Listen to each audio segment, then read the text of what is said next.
Shalom teman-teman sekalian yang dikasih dalam Tuhan kita Yesus Kristus. Balik lagi dalam video kali ini kita akan bersama-sama belajar pendidikan agama Kristen. Dan untuk kesempatan hari ini kita akan belajar dari kelas 10 SMA. Sebelumnya mari kita satu dalam doa. Tuhan kami Yesus Kristus, terima kasih atas kesempatan pada hari ini kami akan belajar tentang pendidikan agama Kristen. Biarlah Roh-Mu yang Kudus mau membimbing kami dari awal hingga akhir pelajaran kali ini. Kami berdoa dalam nama Yesus Kristus. Amin. Sebelum kita masuk dalam pelajaran, saya ingin memperkenalkan buku yang akan saya pakai, yaitu seperti ini bukunya teman-teman. Pendidikan Agama Kristen dan Budi Pekerti, terbitan BPK Gunung Mulia. Dan yang kita gunakan di sini adalah kurikulum 2013 edisi revisi. Seperti ini bukunya teman-teman ya. Baiklah, kita mulai dari pelajaran kita pada kesempatan hari ini, yaitu dari bab 2. Dan di sini masih dalam semester ganjil ya, masih dalam semester ganjil. Bab 2 temanya adalah aspek pertumbuhan menjadi dewasa. Nah, di sini juga ada landasan Alkitab. Kita baca dulu landasan Alkitab kita yang terambil dari 1 Timotius pasal 4 ayat 12 sampai 16. 1 Timotius pasal 4 ayat 12 sampai 16. Jangan seorang pun menganggap engkau rendah karena engkau muda. Jadilah teladan bagi orang-orang percaya dalam perkataanmu, dalam tingkah lakumu, dalam kasihmu, dalam kesetiaanmu, dan dalam kesucianmu. Sementara itu, sampai aku datang, bertekunlah dalam membaca kitab-kitab suci, dalam membangun, dan dalam mengajar. Jangan lalai dalam mempergunakan karunia yang ada padamu, yang telah diberikan padamu oleh nubuat dan dengan penumpangan tangan sidang penatua. Perhatikanlah semuanya itu, hiduplah di dalamnya supaya kemajuanmu nyata kepada semua orang. Awasilah dirimu sendiri dan awasilah ajaranmu. Bertekunlah dalam semuanya itu, karena dengan berbuat demikian, engkau akan menyelamatkan dirimu dan semua orang yang mendengar engkau. Demikian bacaan kita sebagai landasan Alkitab pada pelajaran kali ini. Dan untuk bab 2 ini, karena bab 2 ini panjang, kita akan membaginya dalam 2 bagian. Dan untuk video kali ini atau pembelajaran kali ini kita akan belajar bab 2 bagian yang pertama, yaitu terdiri dari 2 subbab. Yang pertama adalah aspek intelektual dan yang kedua adalah aspek sosial. Nah, karena di sini temanya adalah aspek pertumbuhan menjadi dewasa. Jadi teman-teman sekalian, kalau sebelumnya di bab 1 kita sudah belajar tentang aspek pertumbuhan secara fisik ya. Kalau kita lihat di sini aspek Allah memberi pertumbuhan bagi manusia. Nah, ini secara fisik. Nah, sekarang kita di sini lebih kepada aspek pertumbuhan secara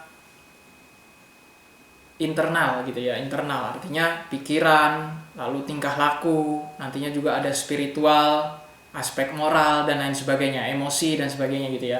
Nah, ini dalam kesempatan kali ini kita akan bahas bab 2 di bagian pertama, yaitu aspek intelektual dan aspek sosial. Di dalam aspek intelektual ini yang pertama, di sini ada pendapat dari seorang ahli ya, yaitu Andi Mapiare atau Mapiare gitu ya, Andi Mapiare, yang mempengaruhi perkembangan intelektual seseorang.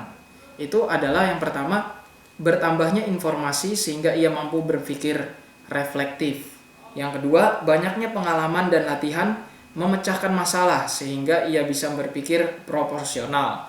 Dan yang ketiga, adanya kebebasan berpikir, yaitu keberanian menyusun hipotesis yang radikal, menjajaki masalah secara keseluruhan, dan menarik kesimpulan yang baru dan benar. Nah, ini menurut Andi Mapiare yang mempengaruhi perkembangan intelektual orang gitu ya. Jadi itulah yang dalam aspek intelektual. Teman-teman sekalian yang dikasih dalam Tuhan kita Yesus Kristus, di sini remaja yang dewasa secara intelektual itu juga pastinya akan menggunakan akal budinya untuk menilai yang benar atau yang tidak. Nah, jadi kalau misalnya kita sudah mengetahui apa yang benar dan mana yang tidak benar, kita juga harus bisa menilainya. Apakah itu ajaran yang benar, ajaran yang salah, dan yang sebagainya gitu ya. Jadi kita sudah bisa berpikir gitu ya. Kalau kita sudah bertumbuh menjadi seorang yang dewasa, memang di sini masih kelas 10 ya.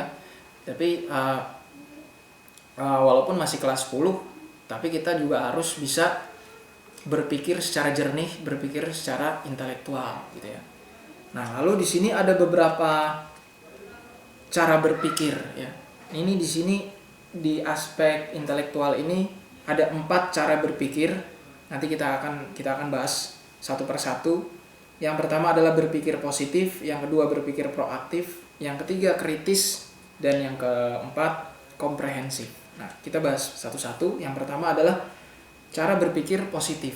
Nah, cara berpikir positif ini adalah kita merujuk pada pemikiran yang selalu mencari sisi baiknya dalam segala hal. Jadi artinya ketika kita melakukan sesuatu, kita mendengar sesuatu, ataupun kita melaksanakan kegiatan, baik itu di sekolah maupun di gereja ataupun di keluarga kita juga harus selalu berpikir positif. Berpikir positif juga yang lainnya artinya adalah cenderung akan mencari hikmah dari kegagalan, memandang baik sifat orang-orang di sekitarnya, berharap hal yang lebih baik, lebih siap menghadapi hal yang menyenangkan ataupun tidak, berserah pada Tuhan, berdoa, mengasihi, dan lebih setia. Nah, itu cara berpikir positif yang memang seharusnya kita pahami seperti itu ya. Jadi artinya teman-teman, ketika kita juga mungkin dalam kegiatan sekolah ataupun dalam pelajaran gitu di sekolah, selain pendidikan agama Kristen kan kita juga belajar pelajaran yang lain ya.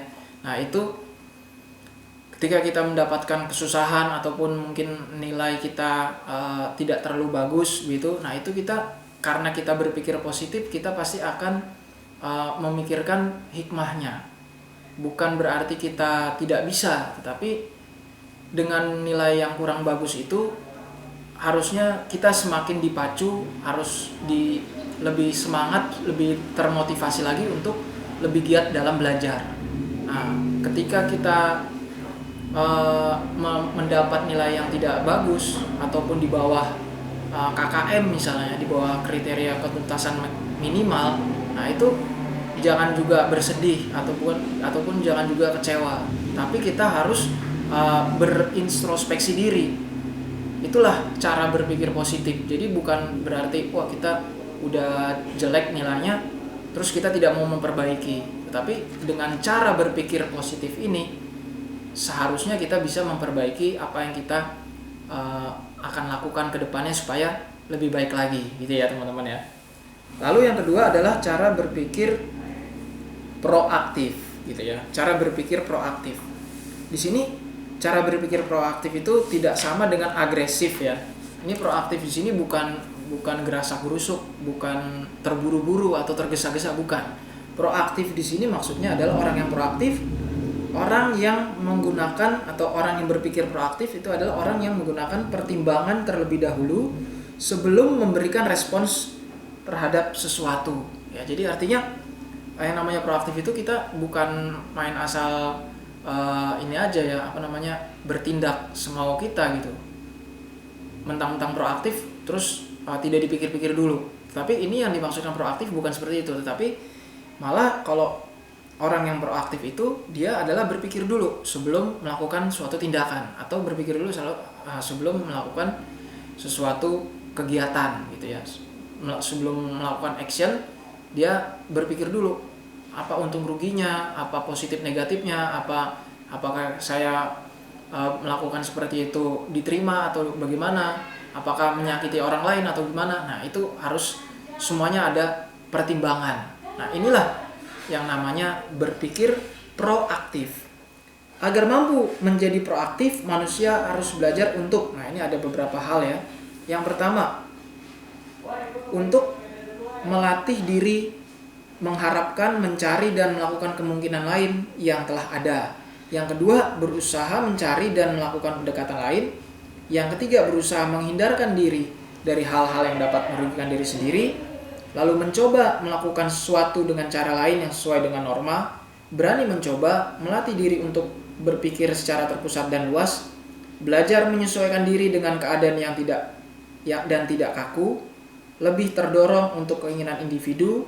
Memiliki tingkat keahlian yang sesuai dengan kebutuhan. Nah, ini memang agak banyak ya, ada 9 hal di sini.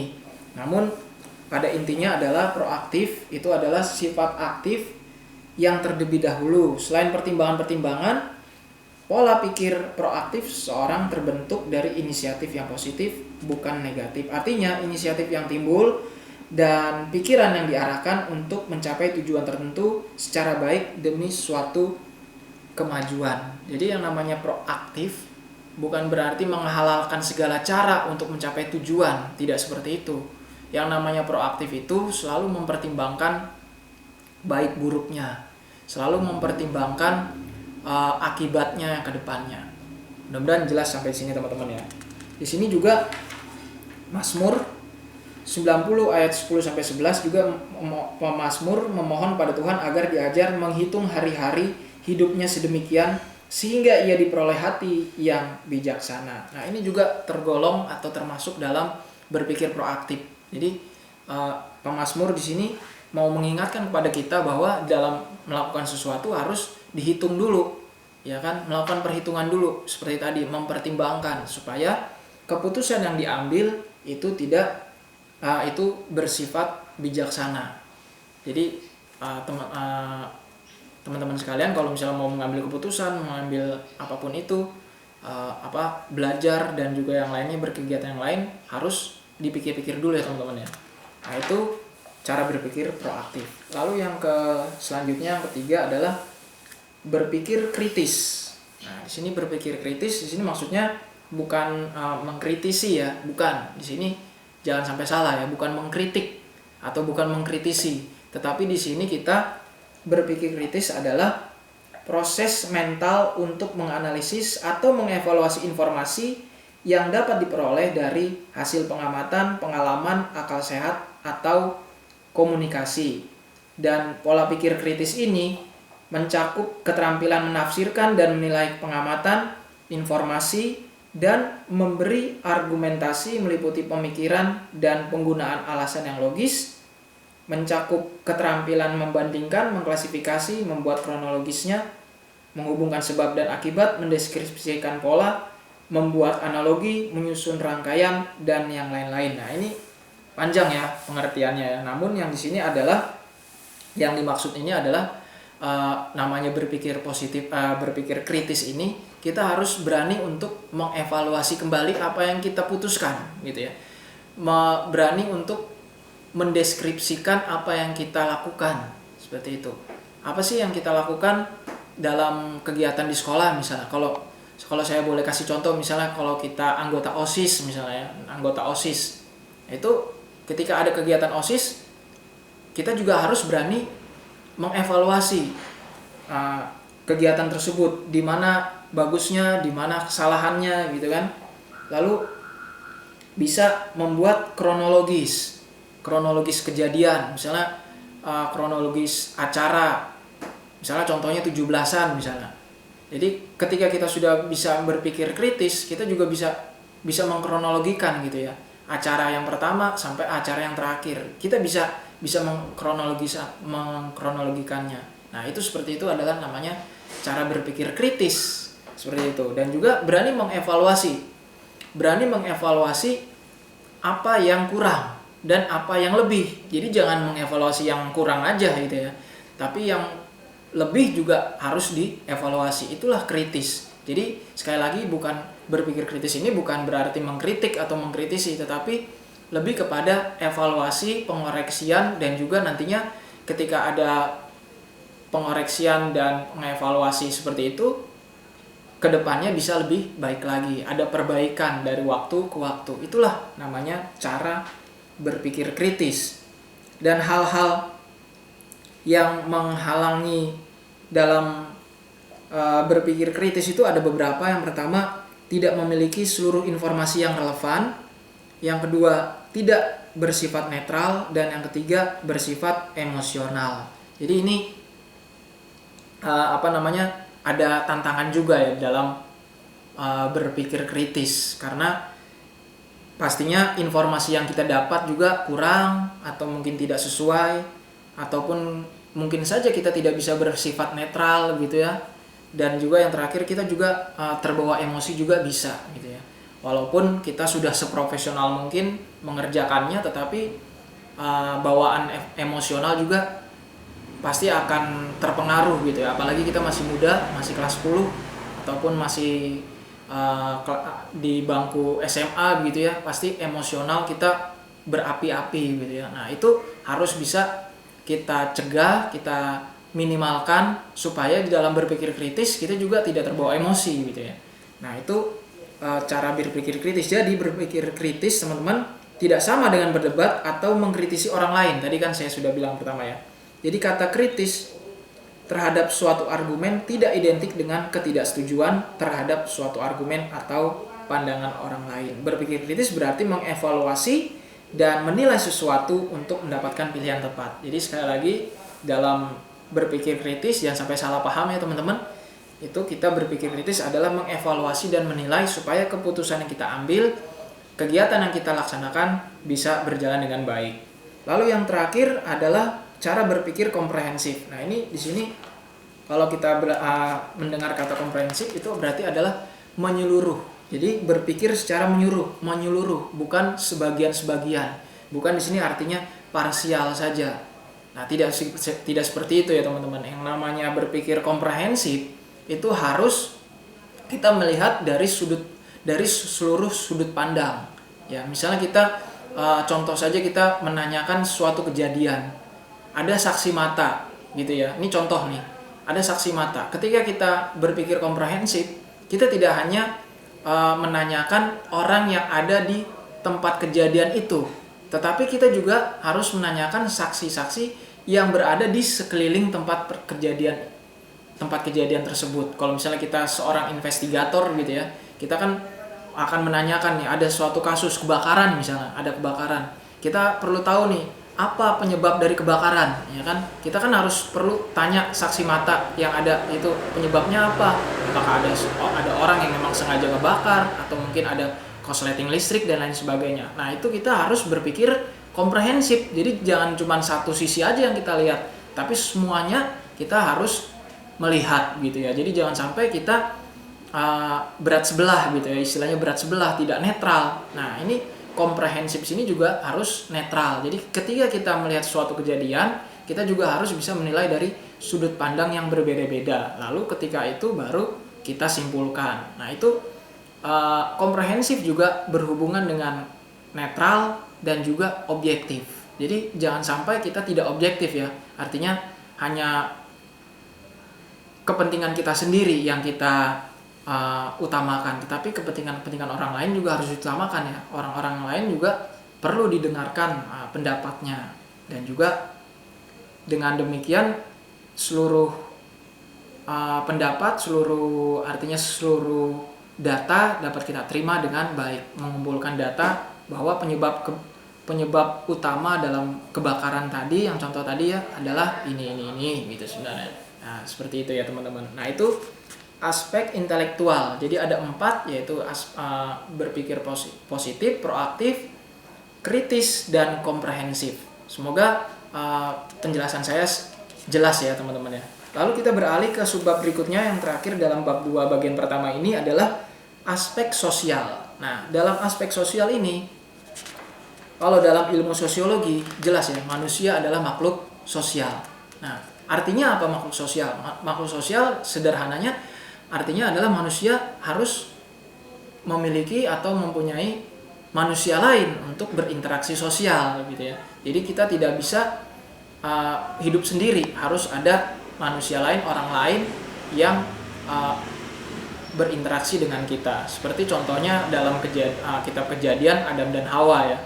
Tidak hanya Adam yang diciptakan, tetapi Hawa juga diciptakan. Jadi sudah menunjukkan bahwa dalam agama Kristen juga manusia setuju dengan pandangan sosiolog bahwa manusia adalah makhluk sosial, seperti itu ya. Jadi ada laki-laki, ada perempuan, nanti habis itu juga ada orang-orang lain yang memang berinteraksi dalam kehidupan.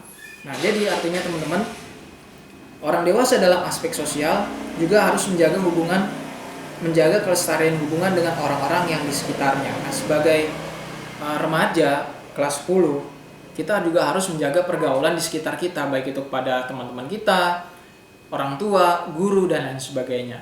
Nah, itu semuanya juga harus kita saling menjaga hubungan supaya harmonis dan damai. Dan poin yang terakhir dalam aspek sosial ini juga, manusia sebagai makhluk sosial selalu diperhadapkan dengan situasi-situasi yang tidak sesuai dengan keinginan. Nah, kalau misalnya ada situasi yang tidak sesuai dengan keinginan, di sini kita juga harus beradaptasi ya. Namanya aspek sosial, kita sebagai orang makhluk sosial, manusia sebagai makhluk sosial juga harus perlu adaptasi. Walaupun apalagi nanti kalau misalnya ataupun teman-teman sekalian ya, ini kelas 10 kan beranjak dari SMP ke SMA gitu ya, kan ada situasi yang baru tuh, sosial yang baru, teman-teman yang baru, hubungan sosial yang baru. Nah, itu harus perlu adaptasi. Artinya adaptasi di sini adalah penyesuaian. Bisa tidak teman-teman menyesuaikan diri yang tadinya SMP, masih anak SMP, sekarang anak SMA, seperti itu ya, udah SMA nih. Nah, itu bagaimana itu adaptasinya? Itu kan perlu orang, perlu pendamping, perlu teman-teman yang lain untuk bersama-sama beradaptasi di lingkungan yang baru. Pastinya di sekolah yang baru. Kalau misalnya memang tadinya di sekolah, di SMP itu satu sekolah, SMA-nya juga ada di sekolah itu, oke lah itu ya. Tapi kalau misalnya dari dari SMP itu sekolahnya lain, begitu di SMA pindah sekolah gitu ya, pasti naik kelas, lulus dari SMP ke SMA, sekolahnya beda lagi, berarti kan perlu adaptasi. Nah, ini sangat cocok bagi teman-teman sekalian yang memang dalam lingkungan yang baru. Seperti itu. Mudah-mudahan dalam aspek sosial ini jelas ya teman-teman ya. Namanya aspek sosial, kita perlu interaksi sosial pada teman-teman yang lain, dan kita tidak perlu ragu, tidak perlu berprasangka buruk pada orang-orang lain di sekitar kita. Kita haruslah bergaul dengan mereka semua. Nah, jadi teman-teman sekalian yang dikasihi dalam Tuhan kita Yesus Kristus, tibalah akhir dari pembelajaran kita. Saya akan memberikan pertanyaan pada kita semua untuk mungkin bisa dijawab dalam kolom komentar dan pertanyaan ini akan saya tulis di kolom deskripsi ya, nanti tinggal dilihat saja. Saya menyampaikan secara lisan. Pertanyaan yang pertama, dalam aspek intelektual terdapat 4 cara berpikir yang tadi ya, kritis, positif, proaktif, dan komprehensif. Nah, itu 4 cara berpikir itu apa hubungannya gitu ya? Jelaskan hubungan keempat cara berpikir tersebut. Ya kan? Jadi ada 4 cara berpikir tadi. Nah, hubungannya apa? Silakan dijelaskan. Lalu yang kedua, bagaimana pandangan kita dengan orang-orang yang antisosial dan apa respons atau sikap kita kepada mereka? Memang tidak terlalu kelihatan orang-orang yang antisosial ya, yang ansos atau antisosial. Ini antisosial ya, bukan analisis sosial ya, antisosial.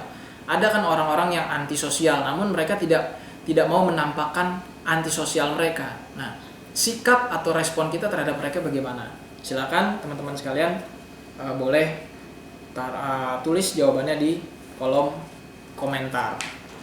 Seperti itu dulu teman-teman sekalian yang kasih dalam Tuhan kita Yesus Kristus. Nanti pada video selanjutnya kita akan membahas masih dalam bab 2, namun bagian yang kedua tentang aspek-aspek yang lain, yaitu aspek emosi, aspek moral, dan spiritual. Untuk menutup ini pembelajaran kali ini, mari kita satu dalam berdoa. Kami mengucap syukur ya Tuhan atas penyertaan-Mu pada kami, sehingga kami dapat belajar tentang aspek-aspek yang ada di dalam diri kami sebagai remaja Kristen. Yang kami pelajari adalah aspek intelektual dan aspek sosial. Mampukan kami ya Tuhan agar berpikir secara positif, proaktif, kritis, dan juga berpikir komprehensif. Dan juga kami mohon ya Tuhan agar kami juga selalu dimampukan untuk dapat bergaul dengan sesama kami baik itu di keluarga, sekolah, ataupun di gereja kami. Inilah doa dan permohonan kami Tuhan, kami berdoa dalam nama Yesus Kristus. Amin. Baiklah teman-teman sekalian yang dikasih dalam Tuhan Yesus Kristus, sampai di sini dulu perjumpaan kita atau pembelajaran kita pada kali ini. Semoga penjelasan saya tadi dapat juga bisa diterima dengan baik dan juga bermanfaat bagi teman-teman sekalian. Saya nantikan video selanjutnya masih di ulang bab 2, namun di bagian yang kedua nanti. Saya Pendeta Felix Andaria mengakhiri video kali ini. Kiranya Tuhan kita Yesus Kristus memberkati. Terima kasih. Shalom.